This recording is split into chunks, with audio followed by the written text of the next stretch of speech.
Sončno Celje je pozdravilo derbi kroga med domačimi Celjani in ekipo Maribora. Celjani so neporaženi že neverjetnih 23 tekem, med drugim so kar dvakrat premagali letos že Mariborčane, tudi Štajerci iz Maribora pa so štartali dobro, tale drugi del z dvema pomembnima zmagama proti Gorici in potem še na derbiju proti Olimpiji. Prva akcija, streljo daleč Agima Ibrahimija, nekoliko previsoko v 5. minuti. Naslednja akcija za domače Celjane v belih dresih, poskušal je Sani, Stojanović naj bi igral z roko, kot so zahtevali domači, a 11 metrovke tokrat ni bilo. Še ena akcija nogometašev Celja, tokrat prodor po levi strani, sijajno je pregraval Verbič, poskušal je Vrhovec, ampak Handanović se je s tole obrambo izkazal in žogo uspel izbiti. Zapretili so Mariborčani, pregraval je Tavares in si lepo pripravil strel, na koncu pa meril daleč in za las zgrešil vrata Kotnika. Nato akcija na drugi strani, priložnost za Celjane, lepo pregravanje, podal je Verbič, rešil je Filipović, po zmedi pa je žoga končala zgolj v kotu. Po kotu pa izjemna priložnost za Celje, streljal je Verbič in izjemna obramba Handanovića, ki žogo še enkrat izbil v kot.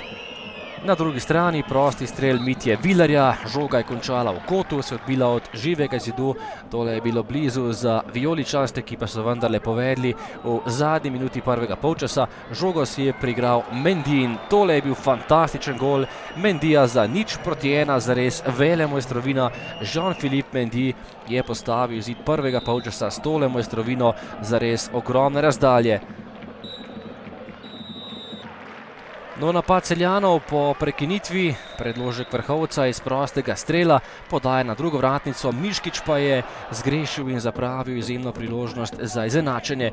Po veliki napaki Alonsa je Mendy prišel do izjemno lepe situacije za zaključek in zadetek ter odločitev tekme. Ni najbolje reagiral, Kotnik je njegov strel odbil, potem pa še enkrat lep zaključek Maribora in odlična obramba Kotnika po strelu Boharja. Tole je še zaključek tekme in gol za Maribor, 0:2. Natančen je bil Vel Andjaje, ki je izkoristil podajo pred vrata in povišal v 84. minuti. Tole je bil gol za nogometaše Maribora, zadetek za povišene prednosti in hkrati odločitev derbija. Celjani so izgubili po dolgem času, Maribor pa je zabeležil še 3. zmago spomladi. Ja, jaz enkrat ta dni se je mogel končati, en fantastičen niz je za nami. Nekako današnja tekma ni potekala po naših željah, nekako nas je Maribor presenetil s temi dolgimi žogami, nekako nam ni steklo, tudi neke prave energije, bom rekel tiste, kar je več, ni bilo v nas. Ampak kljub vsemu sem zadovoljen, zbrali se zelo veliko število gledalcev, tako mislim, da je ena lepa tekma in pač gremo naprej. Se strinjam z trditvijo na težkem gostovanju, na težkem igrišču, katero je bilo izredno suho in je delo probleme obem ekipam. Enostavno Celje si zasluži vse pohvale za izredni niz, katerega so dosegli za mlado poletno ekipo. Definitivno je ekipa, katera ima perspektivo, definitivno je ekipa, katera se še bo dosti naučila in bo v vsakem primeru tista, katera v marsikomu zagnila življenje.